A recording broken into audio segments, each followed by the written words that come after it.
মাননীয় সদস্যবৃন্দ, এবার আমি বক্তব্য রাখার জন্য মাননীয় স্বরাষ্ট্রমন্ত্রী সালাউদ্দিন আহমদকে আহ্বান করছি।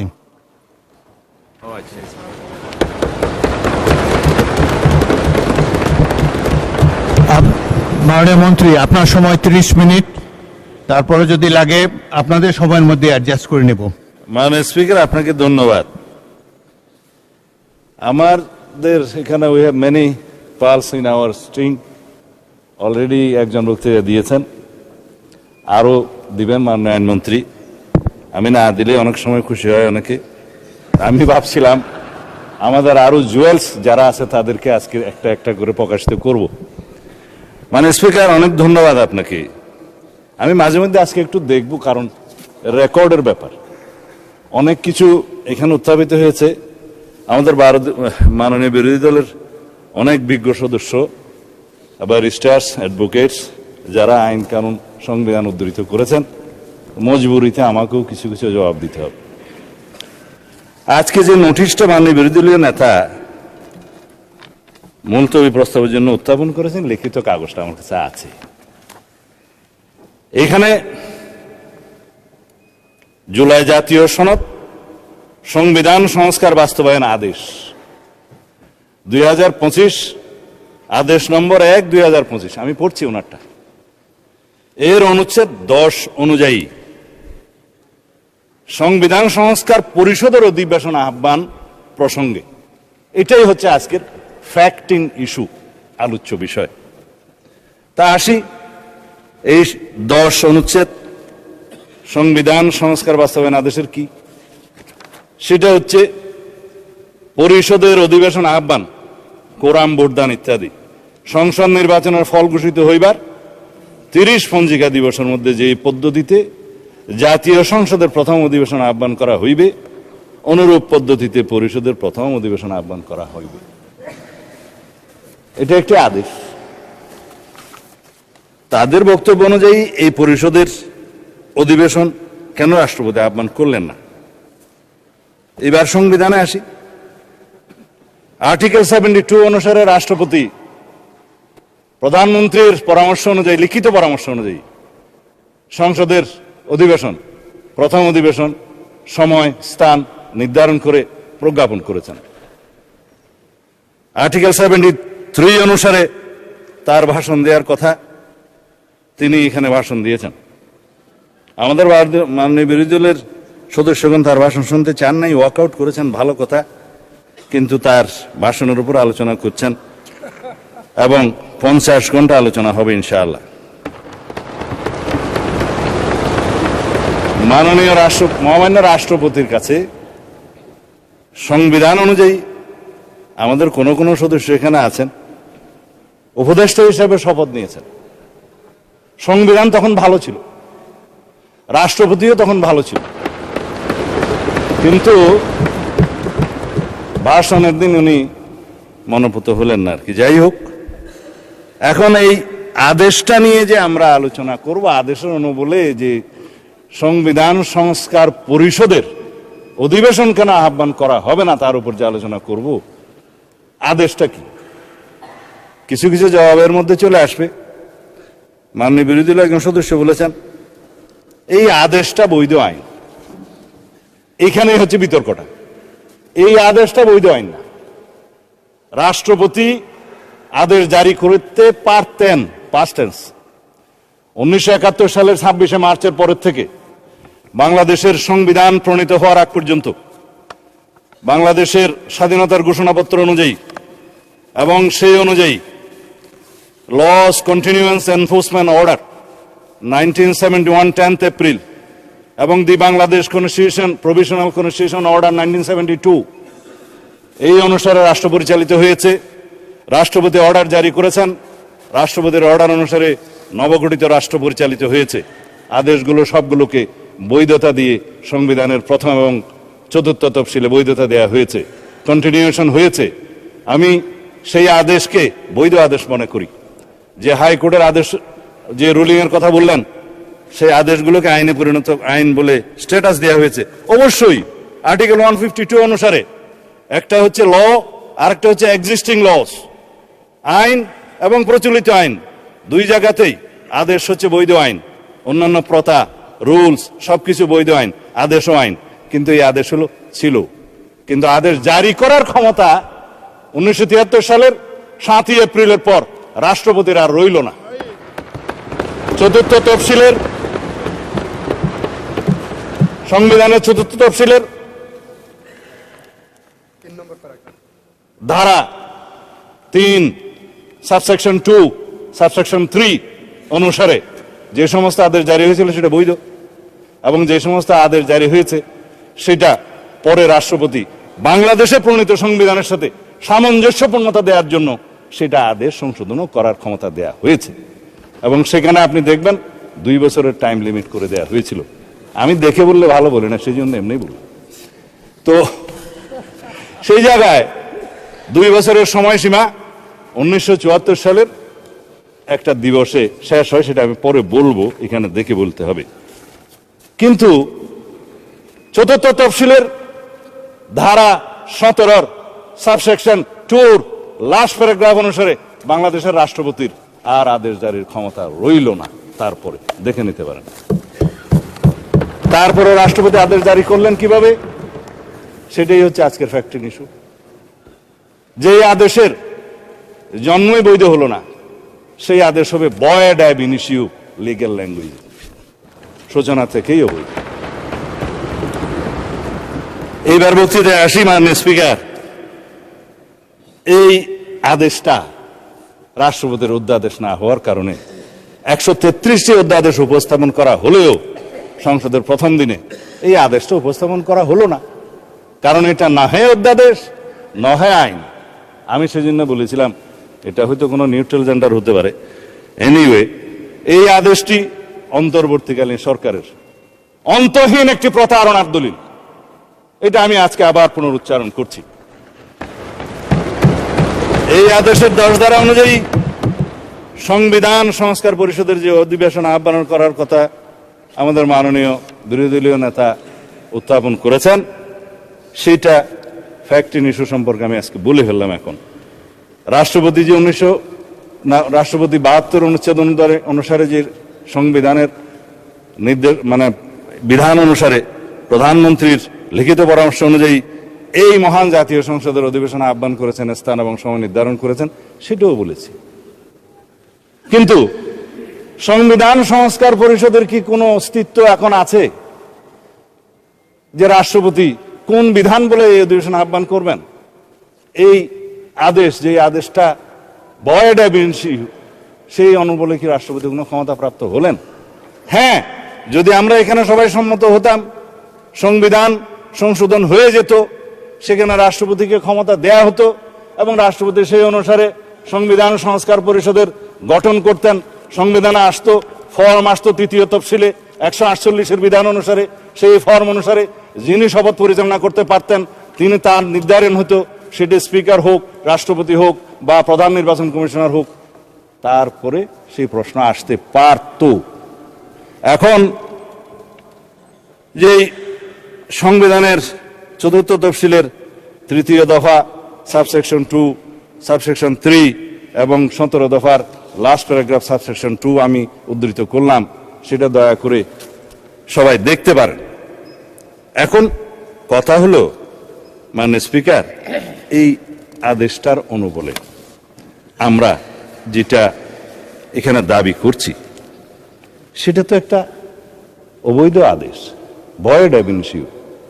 কিন্তু আমরা যদি সংবিধান সংশোধন চাই, তাহলে সেই সংবিধান সংশোধন জাতির কাছে আজকে আমি পরিষ্কারভাবে প্রকাশ করতে চাই। একটা বিভ্রান্তি সৃষ্টি করা হচ্ছে সারা জাতির মধ্যে যে বিএনপি সংস্কার চায় না। বিভ্রান্তি সৃষ্টি করা হচ্ছে বিএনপি জুলাই জাতীয় সনদ মানে না। কিন্তু যেটা নিয়ে বিতর্ক হচ্ছে সেটা হচ্ছে জুলাই জাতীয় সনদ উইদিন ব্র্যাকেট সংবিধান সংস্কার বাস্তবায়ন আদেশ, অর্থাৎ জুলাই আদেশ। আমরা তো আছি জুলাই জাতীয় সনদে, যেটা জাতির সামনে সবাই স্বাক্ষর করেছি সেটাই। এবং এই জুলাই জাতীয় সনদের 2025-এর ঐতিহাসিকভাবে যেটা স্বাক্ষরিত হয়েছে বাংলাদেশের সকল রাজনৈতিক দলের, গণতান্ত্রিক রাজনৈতিক দলের ফেসিবাদী বাদে, যেটা রাজনৈতিক সমঝোতার দলিল হিসাবে স্বাক্ষরিত হয়েছে, এই দলিলের প্রত্যেকটি অক্ষর, শব্দ, বাক্য আমরা ধারণ করি এবং প্রতিবাদ করি।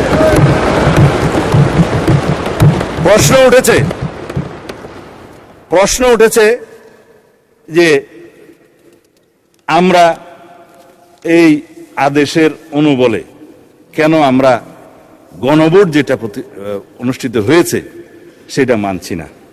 আসেন, গণভোট অনুষ্ঠিত হয়েছে, এই গণভোটের প্রস্তাবক তো আমরা ছিলাম।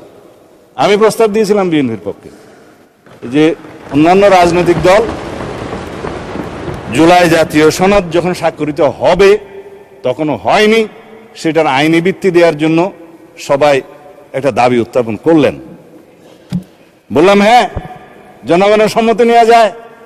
এই জুলাই জাতীয় সনদের পক্ষে জনগণ আছে কি নাই? কারণ এই জুলাই জাতীয় সনদের দুইটা ভাগ।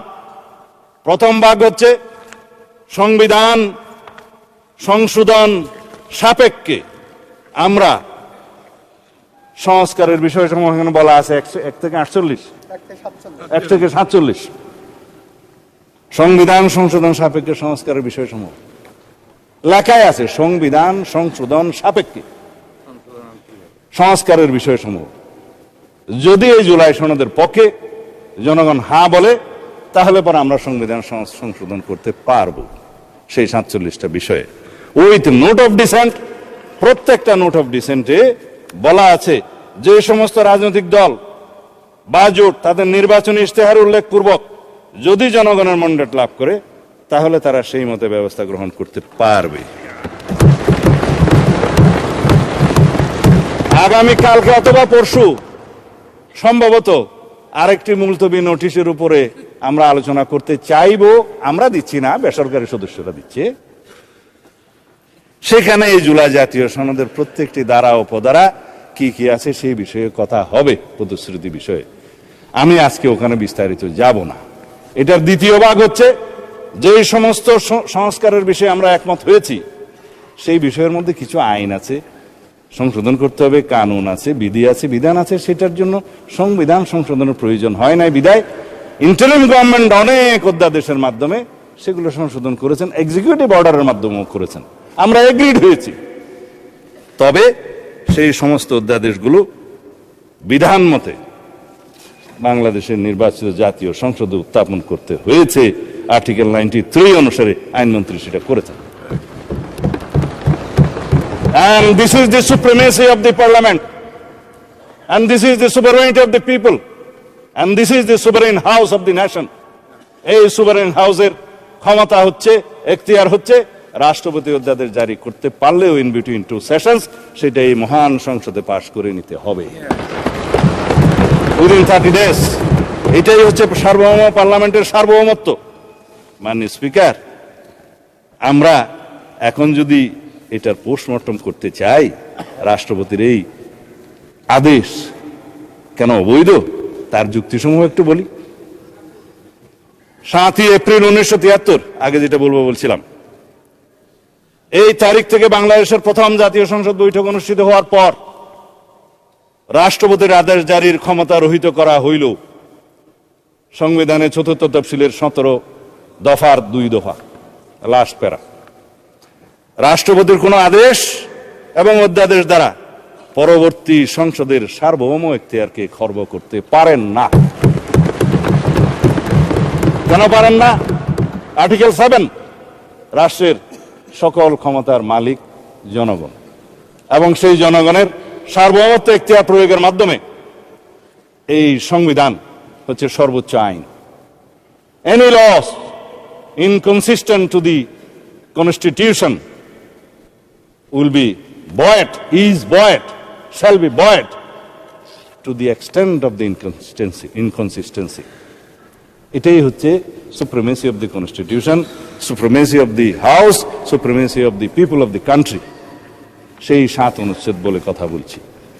এই 7 অনুচ্ছেদে 2টা ধারা যুক্ত করেছিল fascist Hasina, 7A and 7B, যেগুলা আনকনস্টিটিউশনাল ডিক্লেয়ার হয়েছে, নাল এন্ড ভয়েড হয়েছে, হ্যাঁ, আল্ট্রা ভায়ার্স কনস্টিটিউশন ডিক্লেয়ার হয়েছে, বলা হয়েছে নন এস্ট, মানে ইট ওয়াজ নট দেয়ার।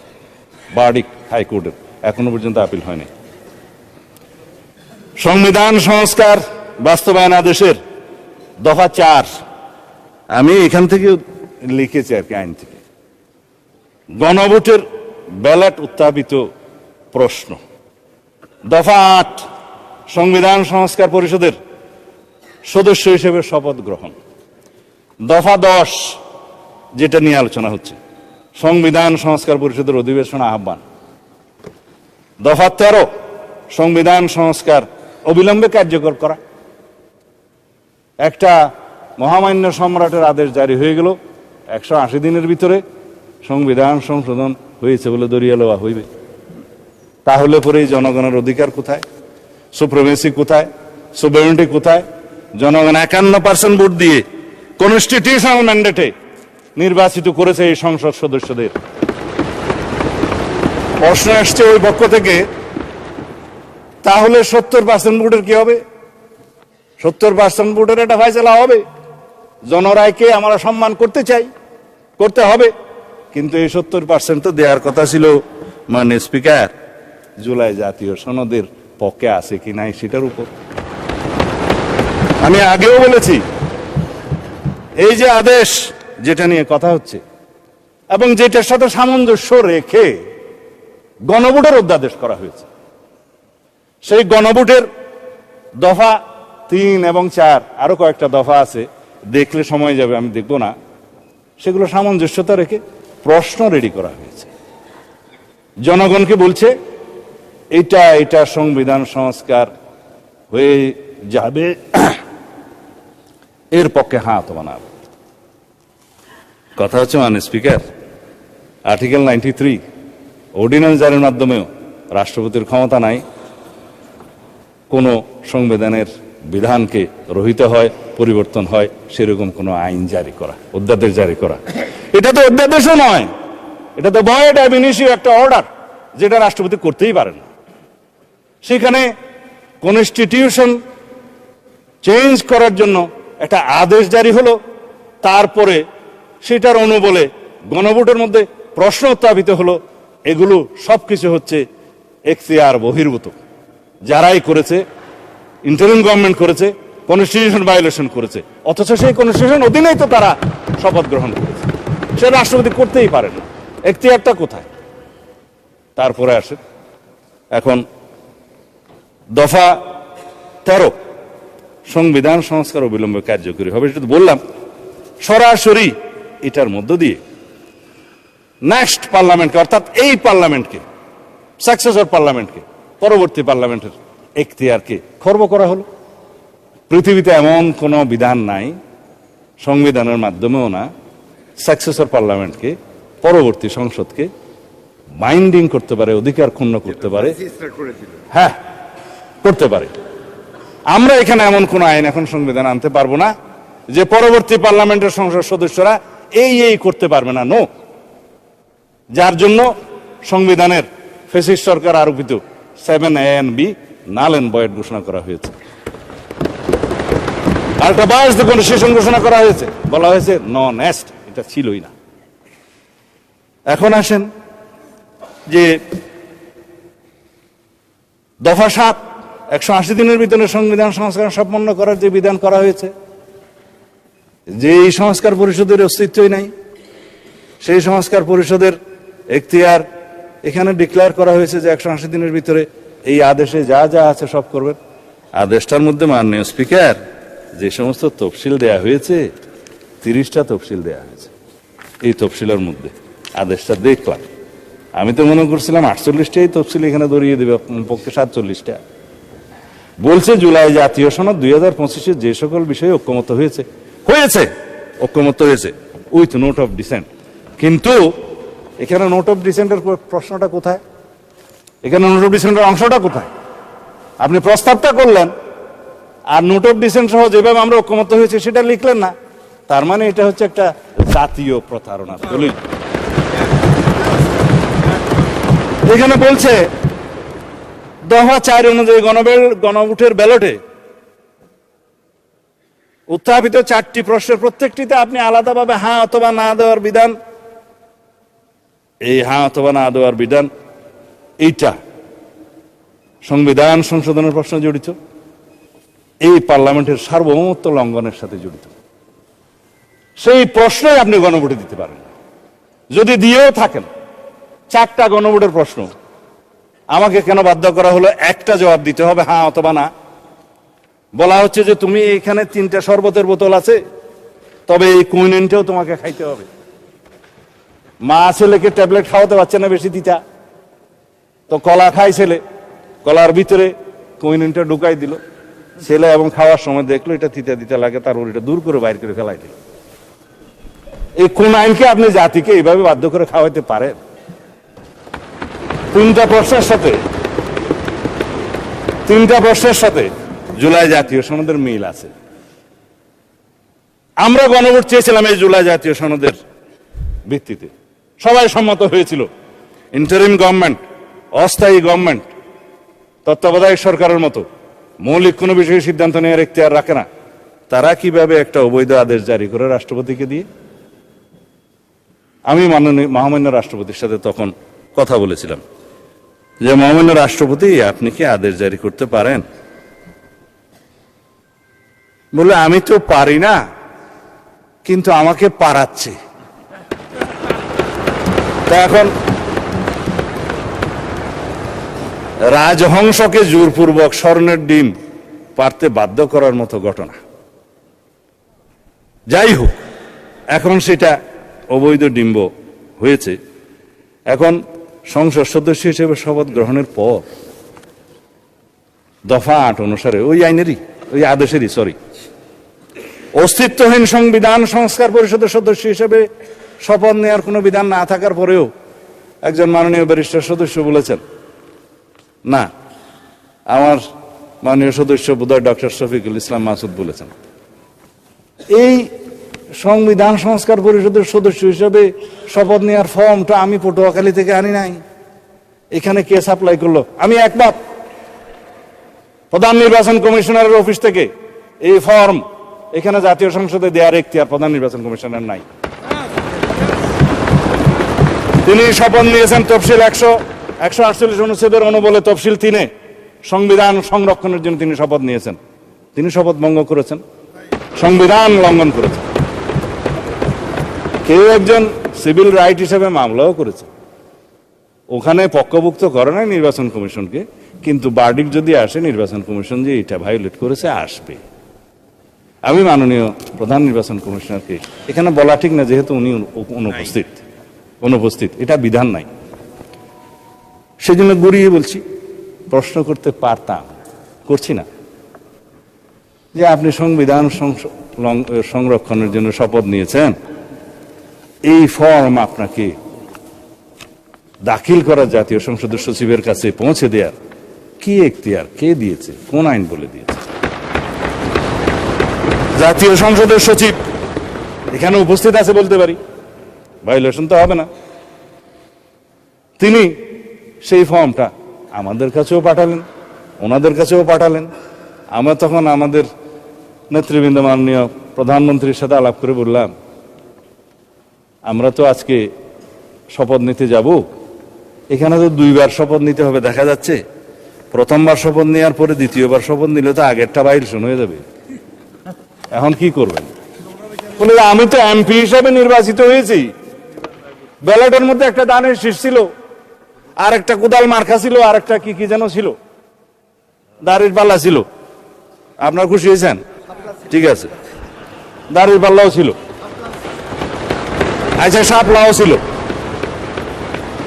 না? ওনার আসনে শাপলা দাঁড়ায় নাই, ওনার আসনে শাপলা কুলি দাঁড়ায় নাই, ঢাকা 17-তে ছিল না, সেজন্য না ওনার আসনে দাঁড়ায় না, ঢাকা 17-তে দাঁড়ায় না। আপনাদের একজন ডাক্তার সাহেব দাঁড়াইছিল এবং ওনার পরিচয় দিচ্ছে যে আমি তারেক রহমানের বিরুদ্ধে ইলেকশন করতেছি, জানো না বলছি। তো উনি বললেন যে ব্যালটে তো এখানে সংবিধান সংস্কার পরিষদের সদস্য হিসেবে আলাদা কোনো ব্যালট ছিল না।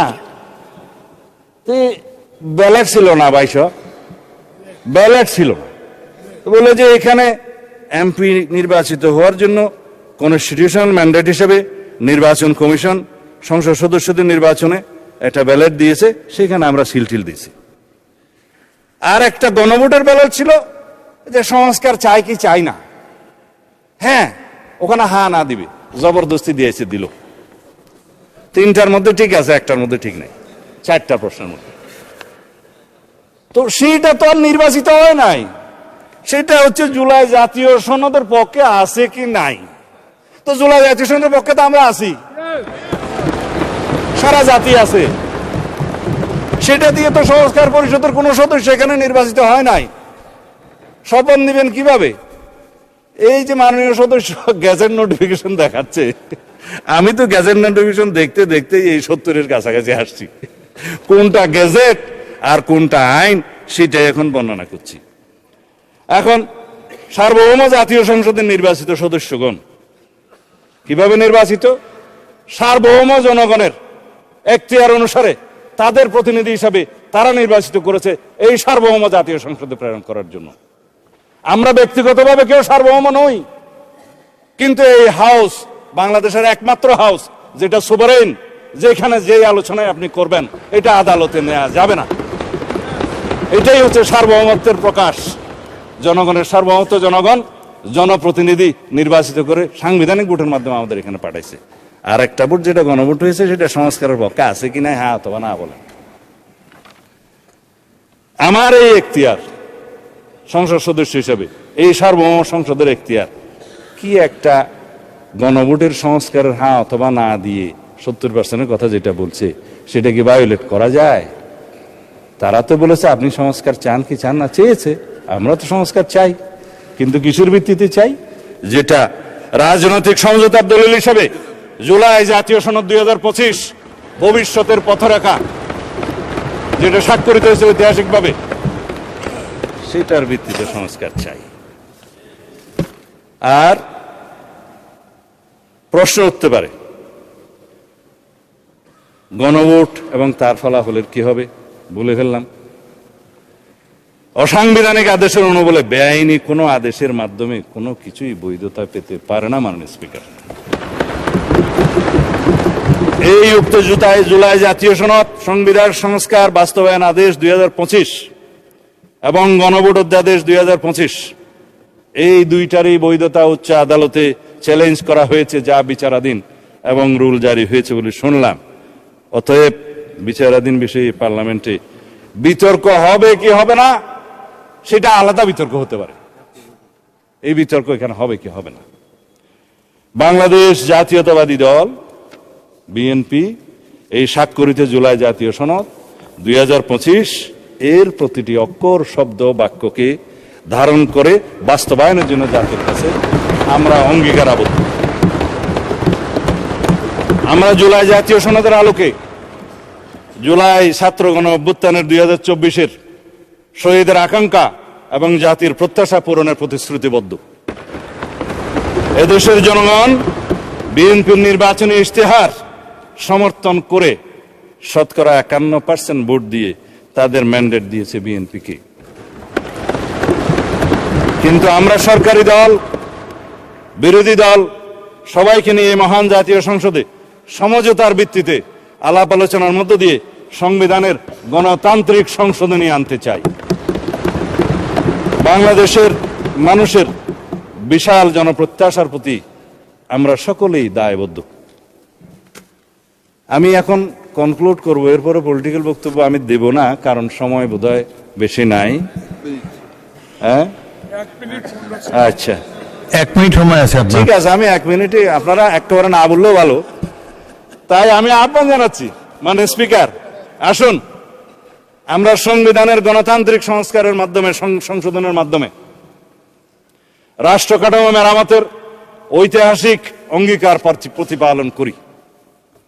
সেই জন্য আমি আজকে এই মহান জাতীয় সংসদে প্রস্তাব রাখছি on behalf of our leader of the house. জাতীয় সংসদে প্রতিনিধিত্বকারী সকল রাজনৈতিক দলের এবং স্বতন্ত্র সদস্যদের সমন্বয়ে সংবিধান সংশোধনের জন্য একটি সংসদীয় বিশেষ কমিটি গঠন করি